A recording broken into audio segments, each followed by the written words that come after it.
ఏ కాలమైనా పర్లేదు, కానీ ఎండాకాలం వచ్చిందంటే తప్పనిసరిగా ప్రతి ఒక్కరి ఇంట్లో ఏసీ ఉండాల్సిందే. అలాంటి ఏసీలు ఎలా బిగిస్తున్నారో చూడండి. ఇలాంటి కొత్త ఏసీలు అనేది తెచ్చారు. ఇది లాన్ సైడ్ బిగింతారనమాట ఇంటి రూమ్లోకి. అది అవుటర్ సైడ్ ఉంటుంది. ఇంకోటి చూపెడతాను చూడండి. ఇది అనేది అవుటర్ సైడ్ ఉంటుంది. ఎలా బిగింటున్నారో చూడండి. ఇప్పుడు మిషన్ వాడతారు చూడండి. మొత్తం వర్క్ అంతా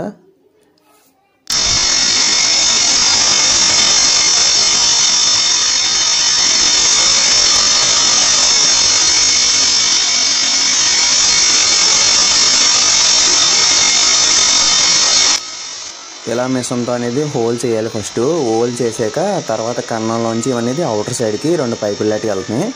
ఆ పైపులు లాంటి వెళ్ళేది అనేది వేస్ట్ వాటర్ అనేది వెళ్తుందంట. మనకి గదిలోకి కూలింగ్ ఎత్తాకే ఇది హోల్ అనేది మనకి బయటికి నుంచి ఫ్యాన్లా పెడుతున్నారనమాట. పెద్దది అది పెట్టి మనకు ఉపయోగిస్తున్నారనమాట. మొత్తం ఈ మిషన్ అనేది కోర్ కటింగ్ అంటారు. దీంతోనే హోల్ అనేది వేస్తున్నారనమాట. మనకి డ్రై కటింగ్ ఉంది, ఇందులో వెట్ కటింగ్ ఉంది. అంటే వాటర్ పెట్టి వేస్తారు, లేదంటే మామూలుగా నార్మల్గా డ్రై కటింగ్ అంటే ఏమీ వాటర్ కట్ట పెట్టకుండా వేస్తారనమాట. దీనివల్ల దుమ్ము వస్తుంది డ్రై కటింగ్ అయితే. వెట్ కటింగ్ అయితే వాటర్ అనేది వచ్చి బంద్ అవుతుంది అనమాట రూమ్ అంతాని. చూడండి, ఇలా హోల్ పెట్టాక ఏసీ అనేది మనకి బిగింతారనమాట. చూడండి, హోల్ అయితే పడిపోయింది మొత్తానికి. హోల్ చూడండి, మొత్తం కన్నం అనేది అవుటర్ సైడ్కి ఉందనమాట. దీంట్లోంచి పైప్స్ వెళ్తాయి అనమాట. దీన్ని మళ్ళీ ఫిలప్ చేసేస్తారు మనకి ఏమి రాకుండానే మొత్తం అంతానే.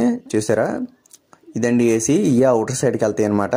కొత్త ఏసీ అయితే బిగిస్తున్నారు. మనకి ఈ ఎండాకాలం అంతా చల్లని గాలితో గడపచ్చు అనమాట రూమ్ అంతానే. హ్యాపీగా వేయించుకోండి ప్రతి ఒక్కరు. ఇది 20,000 అవుతుందంట ఒక్కో దానికి ఏసీ వేయించుకోవడానికి.